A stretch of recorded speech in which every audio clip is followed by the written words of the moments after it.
Antes de ir a Cesarea, con esos hombres que le habían venido a buscar, Pedro sabía que de una forma u otra le iban a pedir cuentas en Jerusalén.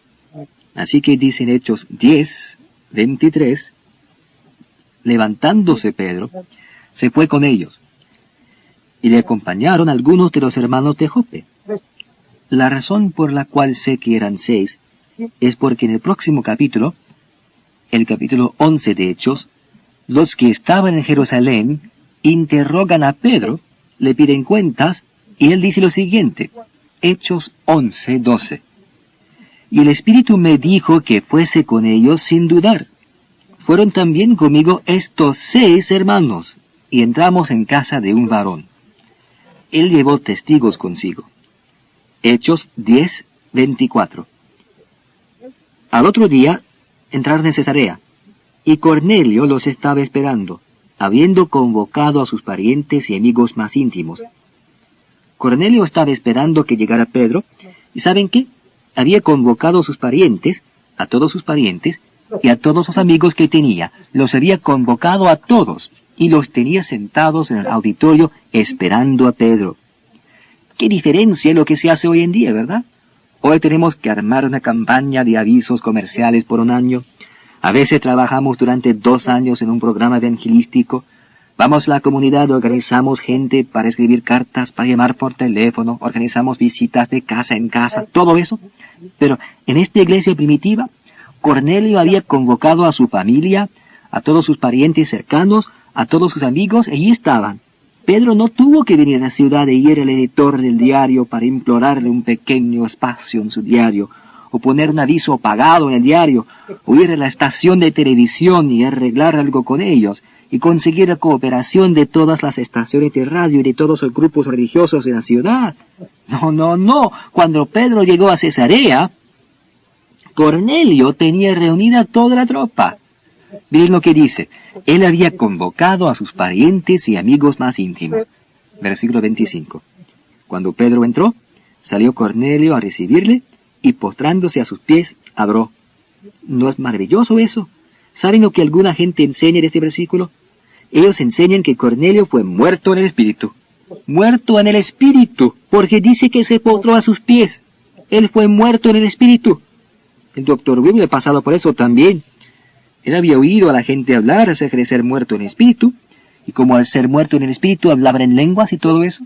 Él había oído eso, así que decidió que era un ministerio de investigación, y en el ministerio de investigación hay que hacer un poco de investigación. Hay que averiguar lo que está sucediendo. Y concluyó que si alguien jamás fuera muerto en el espíritu, si el Dios verdadero jamás matara a alguien, cualquier cosa que él hiciera no lo levantaría. ¿No es esa buena lógica? Sí, señor.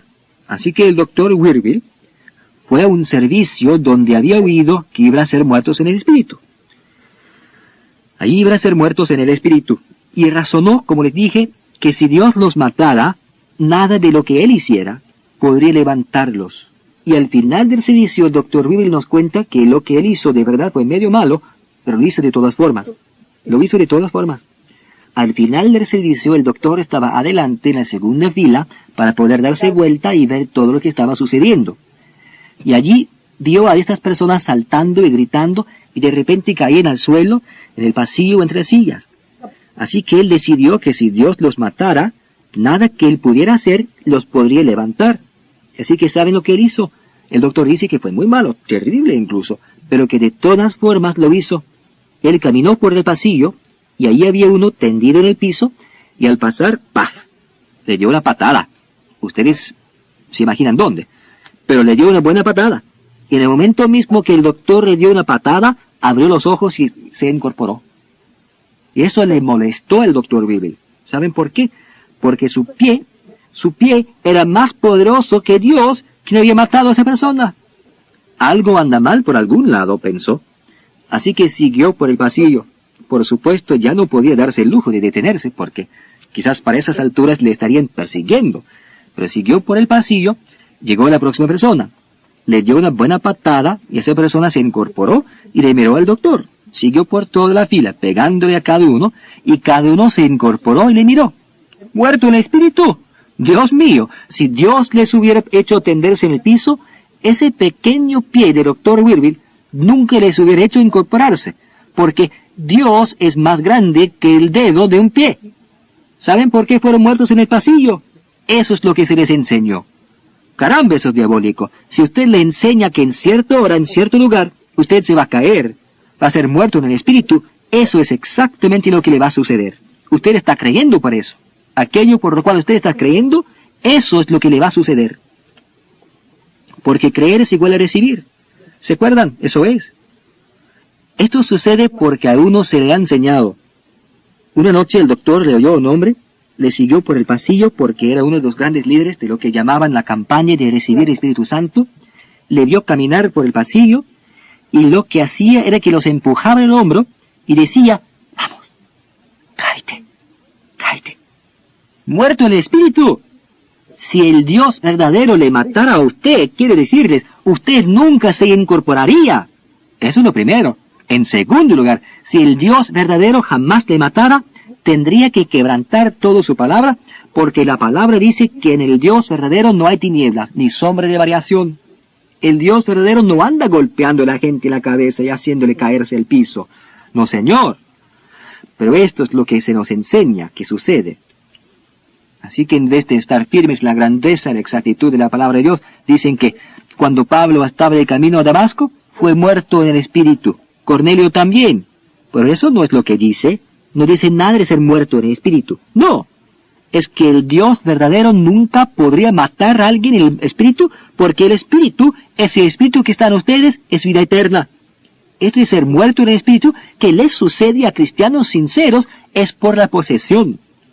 Llega un espíritu diabólico, les posee la mente y les hace caerse. No se ha tocado un espíritu adentro porque es vida eterna. Eso es lo que no entienden. Así que le echan la culpa al Dios verdadero, se les enseña que van a ser muertos en el espíritu, lo creen y luego abren sus mentes, y cuando uno cree y abre la mente, llega un espíritu diabólico y echa abajo este tipo de cuerpo y alma, allí mismo en el piso. No ha tocado el espíritu en absoluto. ¡Qué magnífico que todo esto se haya averiguado en nuestro ministerio de investigación!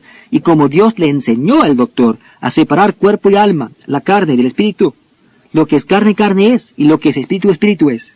El doctor Whirlwill también estudió a un grupo de personas que manejan serpientes. Dejan colgar en sus cuellos serpientes venenosas y juegan con ellas. Y mientras juegan con las serpientes están hablando en lenguas. El hablar en lenguas es genuino, pero manejar las serpientes es diabólico, es posesión. Porque el Antiguo Testamento dice que lo que hace que las serpientes no muerdan es un espíritu diabólico. Lo mismo es verdad aquí. El espíritu diabólico ocupa la mente del hombre, pero el hablar en lenguas no es de la mente del hombre. Hablar en lenguas es del espíritu.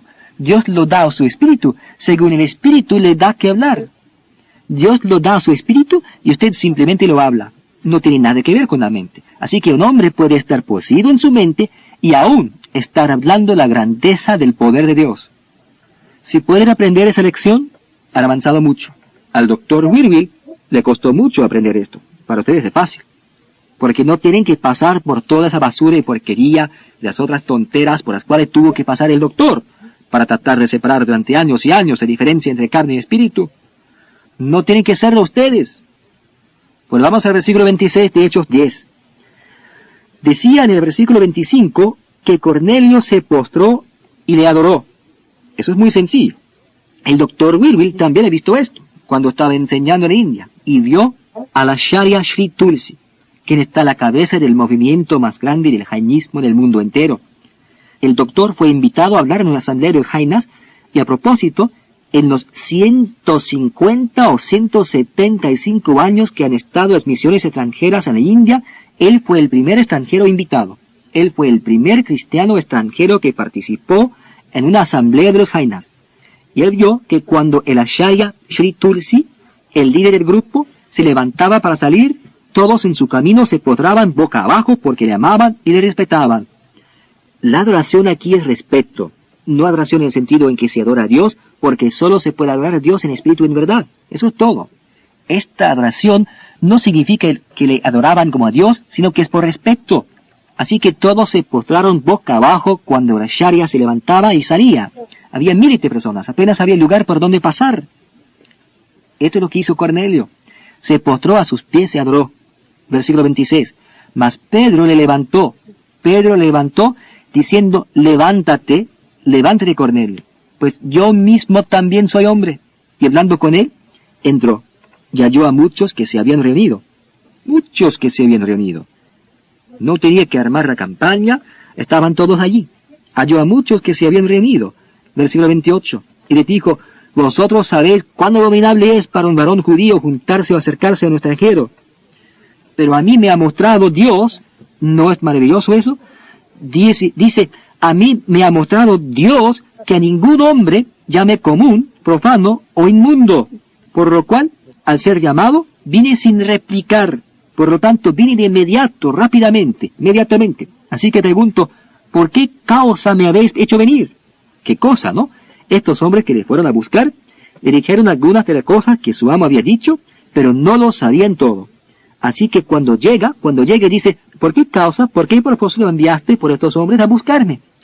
En el versículo 30, Cornelio reitera lo que ha dicho, lo que ya les he leído, los 4 primeros versículos del capítulo. Así que en el versículo 33 leemos, así que luego envié por ti, y tú has hecho bien en venir. Ahora pues todos nosotros estamos aquí en la presencia de Dios para oír todo lo que tu mente de los sentidos te ha mandado. No. Cornelio no estaba interesado en los sesos de Pedro, no estaba interesado en sus títulos académicos, no estaba interesado en si se había graduado de la universidad correcta o del seminario teológico apropiado, solo estaba interesado en una cosa. ¿Qué tiene que decir Dios? ¿Qué tiene que decir Dios? Eso es lo que dice el versículo. Todos nosotros estamos reunidos aquí para oír todo lo que Dios te ha mandado, Querían saber lo que Dios tenía que decir. Damas y caballeros, si ustedes y yo nos presentáramos en nuestras iglesias y exigiéramos de nuestros hombres en los púlpitos que queremos saber lo que Dios tiene que decir, sería un nuevo día en nuestros países a través del mundo. Versículo 34. Entonces Pedro, abriendo la boca, dijo, en verdad comprendo que Dios no hace acepción de personas. Y es grande que Pedro dijera eso. Pedro era judío, había visto la visión, el Espíritu le había dicho, todo estaba sincronizado de tal manera que los 3 hombres estaban allí en el mismo momento en que terminó la visión, todo eso, y luego el Espíritu le dijo, ve, hombre, quiero decirle, Pedro fue, y la primera cosa que dijo cuando empezó a predicar fue, por la gracia de Dios, me doy cuenta de que Dios no hace acepción de personas. Dios no hace acepción de personas. Dios hace acepción de condiciones, no de personas. Cuando se cumplen las condiciones, sin importar quién sea la persona, esa persona recibe. Ahora empieza este magnífico sermón. Escuchen, versículo 25. Sino que en toda nación se agrada a Dios del que le teme, respeta y hace justicia al ser renacido. Luego, en el versículo 38, viene esta magnífica verdad. Como Dios ungió con el Espíritu Santo, Pneuma Hagion, sin artículos en el texto, y con poder a Jesús de Nazaret. Y como Jesús, anduvo haciendo bienes y sanando a todos los oprimidos por el diablo.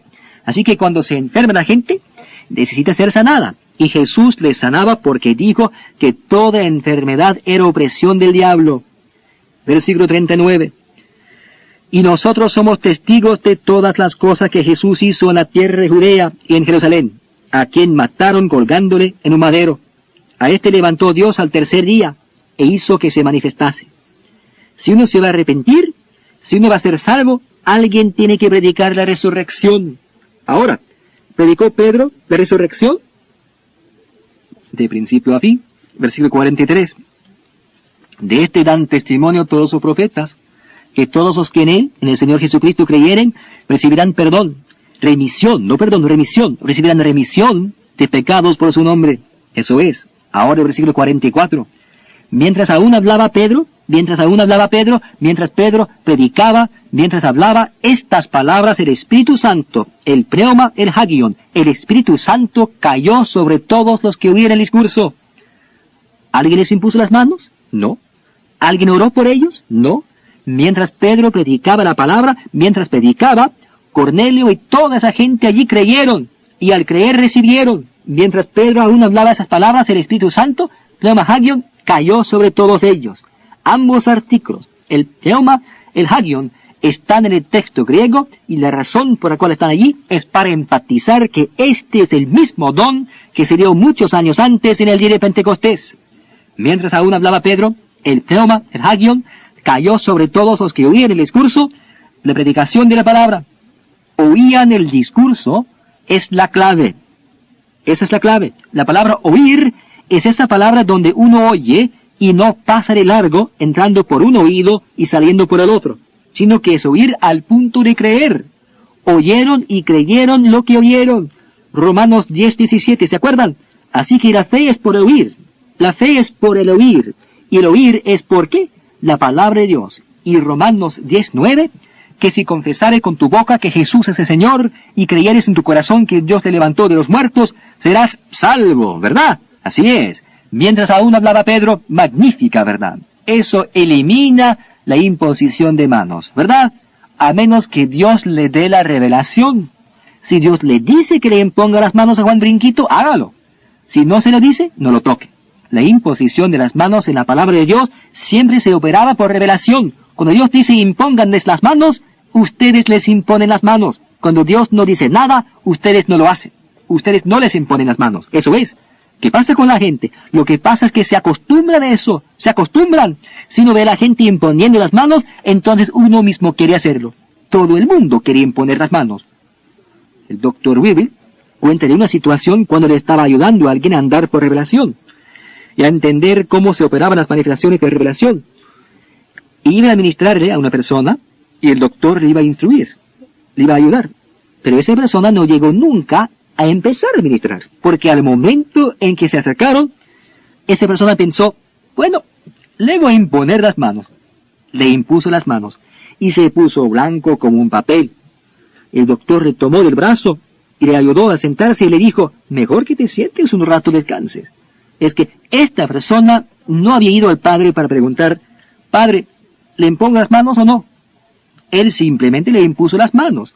Y la persona a quien le impuso las manos tenía un espíritu diabólico, y ese espíritu diabólico le pegó un buen puñetazo, por así decirlo. Así que el doctor le hizo sentarse. Nadie le impuso las manos a nadie en la casa de Cornelio. Miren, mientras aún hablaba Pedro, el Espíritu Santo cayó sobre los que oían el discurso. Versículo 45. Y los fieles de la circuncisión. Ahora, estos fieles de la circuncisión son los 6 hermanos del capítulo 11, versículo 12, de los cuales leímos hace poco, que acompañaron a Pedro. Y los fieles de la circuncisión, que habían venido con Pedro, los 6 hermanos, se quedaron atónitos. Ellos quedaron pasmados. ¿Por qué se quedaron pasmados? ¿Por qué se quedaron atónitos? ¿Por qué quedaron tan asombrados? Escuchen, de que también sobre los gentiles, la palabra clave es también. De que también sobre los gentiles se derramase el don del Espíritu Santo, pneuma hagion. Eso es lo que les dejó atónitos. ¿Por qué? Porque los gentiles eran peores que los perros. Así es. Y allí estaban los gentiles, Cornelio, su casa, sus amigos, todos hablando en lenguas o haciendo algo, y eso les dejó atónitos.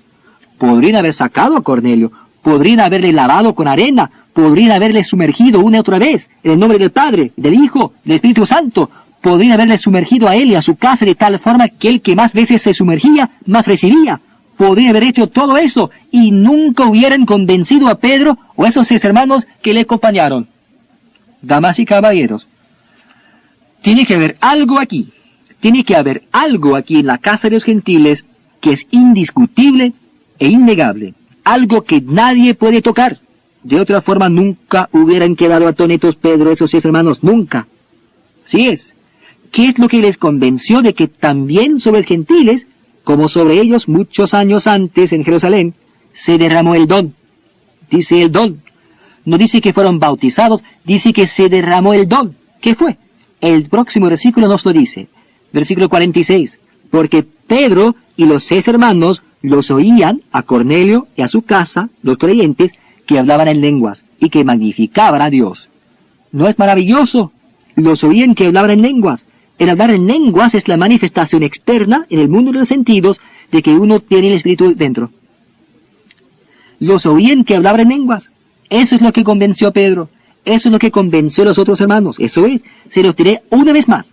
aunque Dios le había dicho a Pedro en una visión, lo que yo he limpiado no es común, profano ni inmundo, aunque él le dijo por el Espíritu, ve a la casa de Cornelio, aunque los 2 siervos y el soldado de la casa de Cornelio fueron hasta Jope, aunque le acompañaron los 6 hermanos, todo esto nunca le hubiera convencido a Pedro de que también los gentiles habían recibido el mismo don.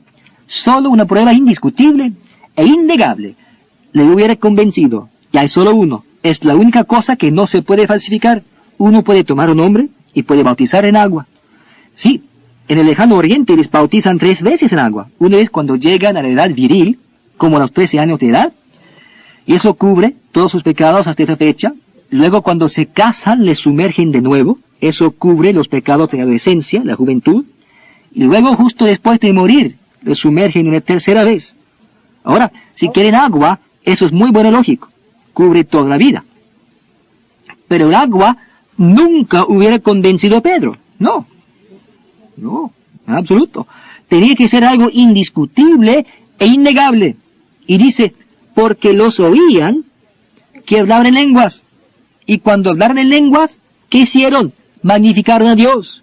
En Hechos capítulo 2, los judíos incrédulos dijeron de los 12 apóstoles que estaban hablando de las maravillas de Dios.